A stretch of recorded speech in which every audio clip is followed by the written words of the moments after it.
Эзний ивэл дүүрнүү. Улаан тэнгисээс цааш аудио үйлчиллийн өнөөдрийн шинэхэн дугаар эхэлж байна. Өнөө өглөө сэрэнгүүтээ хүнд өвчнөөр өвдөж байсан ч тууштай эмчилгээ хийлгэж итгэсэн хүний тухай. Тэр хүн өвчтөй болсноосоо хойш амьдралдаа нэг шин дадлыг эхлүүлсэн тухай сонсоод нэг талаар гайхаж, бас нөгөө талаар их талархаж баярлсан юм. Тэр хүн өвдснөөсөө хойш өдөр болгон амьдралдаа талархаж, орой болгон унтахаасаа өмнө тухайн өдрийнхөө талархах 4 зүйлийг заавал бичиж тэмдэглэдэг зуршилтай болж. Тэгээд тэр хүн маш алдартай олонний танил хүн л дээ. Дээрээс нь маш амжилттай, завгүй байгааг ч хэлэхүү, өдөрт ядаж нэг удаач болтугай дээшээ тэнгэрлүүж харах сөхөөгүй, тийм л завгүй, давчуу хуваартай ажилдаг байж. Тэгээд өвдснөөсөө хойш талархлаа заавал дэвтэртээ буулгаж, бас яаж ч завгүй өдөр байсан өдөрт ядаж 2 удаа дээшээ тэнгэрлүү харж байхыг өөртөө амлаж, өдөр болгон амлалтаа биелүүлж байсан тухайд сонссон юм. Энэ бол улаан тэнгисээс цааш аудио үйлчлэл. Улаан тэнгис хүртэлх Израильчүүдийн амьдралд ямар их нүд гэлбэм гайхамшиг болсныг та санаж байгаах. Харин тэнгисийг хуурай газар шиг гаталсны дараа юу болдог вэ? Тэндээс л жинхэнэ амьдрал эхэлдэг. Улаан тэнгисээс цааш итгэлээ ганц үгээр бус амьдралаараа гэрчлэе. Яг миний хувьд тэр хүний хажууд тийм ч айхтар зав чөлөөгүй хоолоогоор тулсан их ажилтай хүн биш болохоор өдөрт 2 зэрэг удаа тэнгэрлөө харж үлсийг ажиж нар руу нүдэ онийлган ширтдэг учраас тэр хүний хувьд өөртөө нийсэн шин зуршил нь миний хувьд тийм ч сонин содон зүйл байсангүй. Харин талархлаа бичиж тэмдэглэнэ гэдэг нь бол жижигхэн хэрнээ маш сахилга баттай, бас хариуцлах шаардсан зуршил байна шүү гэж бодож суулаа. Тэгэхээр хамтдаа өнөөдөр өөр нэгэн хариуцлагатай зуршлаа үйлдэх цаг боллоо. Энэ бол мэдээж Библи уншлага, Библи сонсголын цаг юм.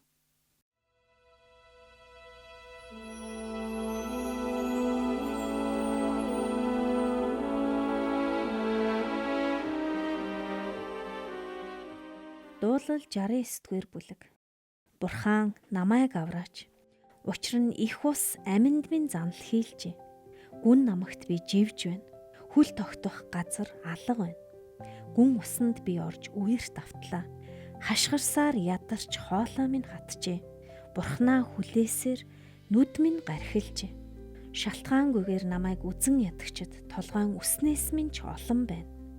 Утгагүйгээр дайсагнагч хийгээд устгах гэж оролдогсод хүчтэй байна. Би хулгайлаагүй зүйлээ буцааж өгөх ёстой болж байна. Аяа бурхан, мунхаглыг минь та мэддэг бөгөөд ял зэм минь танаас нууцлагдаагүй. Түг дүмдийн бурхан эзэн таныг хүлээгчдийг надаас болж ичгүүрт бүү оруулаач. Израилийн бурхан таныг эрен хайгчдыг надаас болж шившигт бүү оруулаач. Учир нь таны төлөө би жигшил зэвүүцлийг үрчээ. Нүрийг минь ичгүүр нүмерлөв. Би ах дүүстэй гадны хүн болж эхийнхээ хүүгүүдэд ч харь хүн болсон. Таны өргөөний зүтгэл намайг залгиж, таныг буруутгасан хүмүүсийн буруутгал над дээр був. Мацаг барин сэтгэлдээ уйлаад буруушаал болов би. Тааран хувцас өмсөөд би тэдэнд ёхтүг болов. Гулдан хаалганы дэргэд суугчид миний тухай ярьж, би согтуурагчдын илэглэл дуу болжээ. Эзэн залбирал минь тааламжтай цагт би танд хандна. Бурхан хайр инэрлийнхээ агуугаар авралынхаа үннээр надад хариулаач. Намгаас татан гаргаач. Намайг бүү живүүлээч. Үзэн ядагсад хийгээд усны гүнээс намайг авраач. Усны үерт намайг үл автуулаач. Гүн усанд бүү залгиулаач. Үхлийн нүхний амигч дээр минь бүү хаагдуулаач. Хайр инрэлтэн сайн учир эзэн хариулаач надад. Өршөөлийнхээ үлэмжээр над руу эргэж зарцаасаа нүрээ бүү нуугаач. Учир нь би хавчлага дунд байна. Надад даруйхан хариулаач. Ойртон ирж сэтгэлийг минь авраач. Дайснуудын минь учир намайг золиоч. Надад ирсэн буруутгал, ичгүүр, доромжллыг та мэднэ. Бүх хүстэм минь таны өмнө байна. Буруутгал зүрхийг минь нэмтэлж, би маш их өвчтөй байна. Би өрөвдөгчдийг хүлээсэн ч хинч байсангүй. Тайтгаруулагчдийг ч бас олсонгүй. Тэд бас надад хүнсэнд минь цөс, цанхад минь уулгахаар цуу үгүй. Тэдний ширээн тэдэнд орхи болог. Тэднийг амар тайван байхад энэ нь хавх болог. Харж чадахгүй тулд тэдний нүд харанхуйлаг. Ууц нуруу нь үргэлж дагчин чичрэг. Хараалаа тэдний дээр асгаач. Таны дүрлзэж би уур тэднийг нөмрөг. Тэдний хуаран эзгүүрэг. Майхнуудад нь хинч бүү сууг. Учир нь тэд таны цогсон хүнийг хяхан хавтсан. Таны шархтуулсан хүний өвчин шаналлыг хөөрөлдсөн. Тэдний хилэнц дээр хилэнц нэмээч. Тэд таны зөвхт байдалд бүү орог. Тэд амийн номоос хасагдан арчигдаж, зөвхт хүмүүстэй хамт бүү бичигдэг. Харин би зүдрүү агаад хөндүүртэй байна. Аяа бурхан, таны аврал намайг өндөр дүргэх болтугай. Би бурхны нэрийг дуугаар магтаж, түүнийг талархлаар өргөмжлөн. Энэ нь эзэнд үхрээс илүүгээр, эвэр туурайтай залуу бухаас илүү таашаагдана. Даруй хүмүүс үүнийг үзээд баярлаж байна. Бурхныг эрен хайгчдаа зүрхтэн сэргэх болтугай. Учир нь гачигдагсдыг эзэн сонсдог бөгөөд хоригдлуудаа жигшдэггүй юм. Тэнгэр ба газар, далай ба тэдгэрийн дотор хөдөлж буй бүхэн түүнийг магтаг. Учир нь Сионыг бурхан аварч, Юдагийн хотуудыг босгон байгуулна. Тэгээд зарц нарыгаа тэнд цуулгаж, тэдгэрийг эзэмшүүлнэ. Зарц нарынх нь үр удам үүнийг өвлөж, нэрийг нь хайрлагчд тэнд оршин суух болно. Дуулал 70 дугаар бүлэг. Бурхан намайг аврахаар сойрхооч. Эзэн надад туслахаар хурдлаач. Миний амийг эрен хайгчд доромжлогдсон ичгүүрт орог. Намайг гайтхад баярлагчд эргэж шившиг болог. Надад хаахаа химээгчд ичгүүрээс болж эргэж буцаг. Таныг эрен хайгчд бүгд таны дотор баярлан баясаг. Таны авралыг хайрлагсад Бурхан агуу гэж мөнхөд хэлэг. Би харин зүдэрсэн, гачигдсан. Бурхан над дээр хурдан ирээч. Та миний тусламж, та миний аврагч билээ. Эзэн бүү саатаач. Амен. Өнөөдөр бид дуулууд үнэхээр их уснаас амь тэмцэн, хуурай газар дээр арай ихэн гарч аврал авсан хүний зүрх сэтгэлийн магтаал, талархлаар дүүрэн байсныг хамтдаа уншиж сонслоо. Саяхан хэдхэн сарын өмнө амьдралыг минь оронгоор нь өөрчилсөн зүйл тохиолдож, би гэдэг хүн нилээд хүндхэн байдалтай байсан юм. Яг л өнөөдрийн дуулал дээр гардаг шиг Бурхан намайг авраач. Учир нь их ус аминд минь занал хийллээ гэлбэр ордуу тавьдаг шиг. Тэгээд гүн намагт би живж байна. Хүл тогтох газар алга байна гэж Давид ордуу тавин орилдог шиг юм болсон. Зарим хүнд сүйдтэй том биш санагдах энэ нөхцөл байдал надтай л уул овоо шиг том далай тэнгис шиг хүлгүүл санагдсан юм. Тэгээд хөл тогтох газар байхгүй болохоор үнэндээ гар сарвайж, тэмтэрч, тэмтчиж болох бүх хийл зүйлээс зуурч аваад хүлгүй их усанд сул урсах, зомгол, замаг мэтийн найдваргүй зүйлийг барьж авснаа тэрхэн хоромд буцаагаад гараасаа тавьж урсгаж явуулсан юм. Үнэхээр л тэр хүлгүй их усанд үүж өгөхнэ л гэж утсан. Маш их давчидмаар. Тэгээд надад туслах, намайг ойлгох хинч дэргэд мань байхгүй юм шиг санагдаж маш хүнд байсан юм.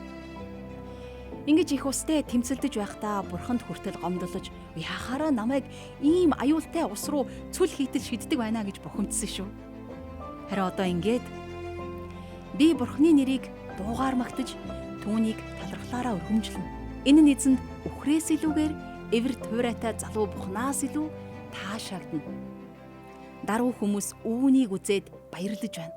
Бурханыг эрен хайгчдаа зүрхтэн сэргэх болтугай гэж Дуулал номын 69-р бүлгийн 30-аас 32 дугаар ишлэлдэр бичигдсэнчлэн Давид шиг талархаж, бас баярлаж, гэрчилж байгаагаа харахаар Бурхан үнэхээр амьдралд тохиолдох үерийн их уснаас амийг аварч, амьдралыг дитгдэг юм шүү гэж гэрчилж, бас тунхаглаж байна.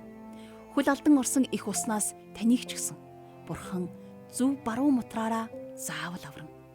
Үнэн дээр хүн л юм болохоор өөрийн чадлаараа тэр их уснаас гарах гэж оролдож, тэмцэж, чардайдаг юм билээ. Эн тентхийн хэрэгтэй хэрэггүй зөвлөгөө уншиж, сонсож, амьтан хүний ажил амьдралын арга чаргын түүхийг олж мэдэж, сурч судлах гээл зөндөө арга хэлбэрээр явж үзсэн. Хүмүүс нэг ингэж ярьдаг да. Надад яваагүй, очоогүй, уулзаж тусламж ирээгүй, лам бөө, мэрэгэн түргэн хүн үлдээгүй гэдэг шиг. Би ч гэсэн энэ нөхцөл байдлын хан учрыг олохын тулд уншиж, судлаагүй, олж нээж илрүүлээгүй юм. Ер нь цөөхүүлсэн баг. Тэгээд яагаад ч юм хүний хүч шавхагдаж барагдах үед хүн өөрийнхөө амаар бас зүрхээр за Бурхан болсон.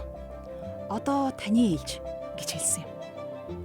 Үнэн дээр түүнээс ч юм уу Бурхан нөхцөл байдлаараа дамжуулан за миний охин одоо миний ээлж гэж хэлсэн байх л та.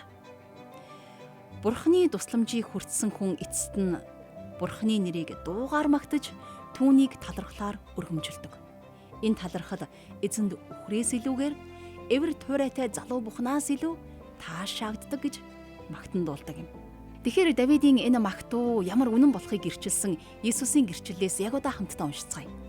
Энэ бол Марк номын 12 дугаар бүлэг дээр гардаг бодит үйл явдал. Юу гэдэг вүлээ? Үүнийг болсон явдал гэдэг шүү дээ. Тэрээр Эрдэнэсийн сангийн эсрэг талд суугаад Эрдэнэсийн санд ард олон хэрхэн зис цоос хийхийг олж харав. Олон баячууд ихийг хийж байлаа. Нэгэн ядуу бэлэвсэн эмэгтэй ирж 1 квадрант болох 2 ширхэг зис цоос хийжээ. Есүс шавнараа дуудаж, "Үннээр би танарт хэлье. Ядуу бэлэвсэн энэ эмэгтэй Эрдэнэсийн санд өгсөн бүх хүнээс эхийг өглөө. Учир нь бүгд илүүдлээсээ хийсэн атал энэ эмэгтэй ядуу хэрнээ өөрт байсан бүгдээ амжуулгандаа хэрэгтэй байсан бүхнээ өглөө" гэв.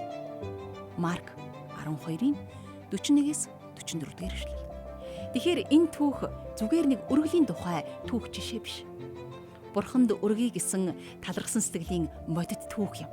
Тийм энэ бол сүм чуулганы үйлчлэл илгээл дэмжсэн өргөлд гар бие оролцож хураан хуримтлуулсан их хөрөнгө зойр эд хоршлоосоо хуваалцах тухай л түүх биш.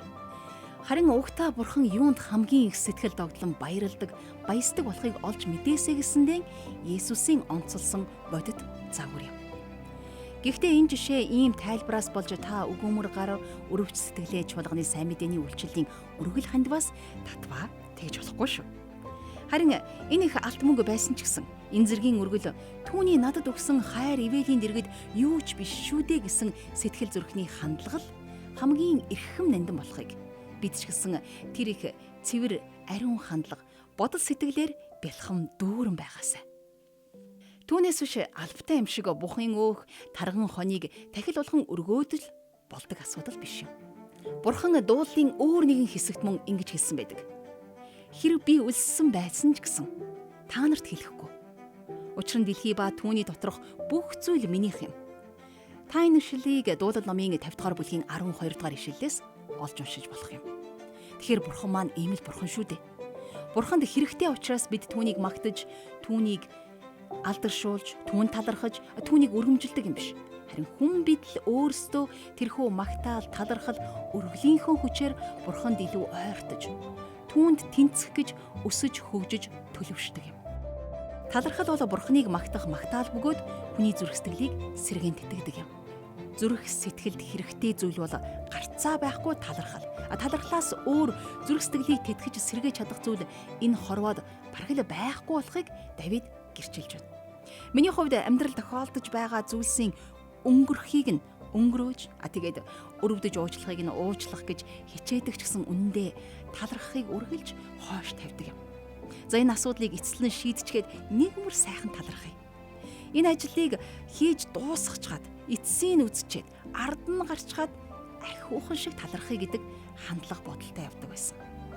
Тэгээд ийм хандлага эцэст нь нэг их Бурханд зүрх сэтгэлээсээ талархаж баярлахад цаашлаад аливаа зүйлийн эцсийн хариу үр дүнг сайн сайхан төгс төгөлдөр болгоход саад болдог юм шиг санагдаад явчихлаа.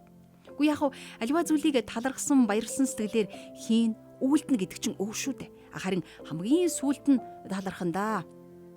Одоогор нэг тийм талархаад байх зүйлч алгал байна да гэсэн хандлага нэг тийм ядуу гучуухан, дутуу дулмигхан үр дүнд хүргэх юм шиг санагдаад явчихлаа. Ийм учраас би өдөр болгон дор нь талархсан сэтгэлээ илэрхийлж талархал дүүрэн амьдрнаа гэж бодож байна. Өнөөдрийн дугаар маань энэ хүрээд өндөрлөж байна. Хамтдаа хэсэг хормыг залбиралд зориулцгаая. Таныг эрен хайгчид бүгд таны дотор баярлан баясаг. Таны авралыг хайрлагсад Бурхан агуу гэж мөнхөд хэлгээ. Амен. Тимээ Бурхан та агуу нэгэн билээ.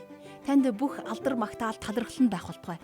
Та л ганцаараа Бурхан, таныг бид ажил үйлс, амьдрал ахуй, ам хил, зүрх сэтгэлээрээ дээдлэн хүндэлж байна. Амьдралд тулгардаг зүссэн зүйлийн саад дотгор даваа нухчаа байдгийн төлөө үүгээр дамжуулж биднийг батжуулж, хатжуулж, бэхжүүлж, улам төгс төгөлдөр болгохоор та уртаас бэлдэж, нөхцөл байдлын ихэн, дунд, эцэст нь хүртэл бидэнтэй хамт байж, биднийг орхиж явалгүй үргэлж дэргэдмэн байдагт баярлалаа Бурхан минь. Та байгаагийн төлөө их уснаас намайг амьд минд авран татан гаргадаг учраас бид танд талархлыг өргөж байна. Миний бас бидний туулж яваа амьдралын хөнгөн хүндөвтөр бүхий нөхцөл байдлууд эцэстээ сайнаар эргэж бид Бурхан танд улам их түшиглэн найдсаар байх бат итгэлтэй болгож биднийг төлөвшүүлж өгөөрэй. Асуудлууд бидний амьдралд байгаагийн төлөө бид танд чин сэтгэлээсээ талархаж бидний эзэн Иесус Христийн нэрээр залбирanгуйж байна. Амен.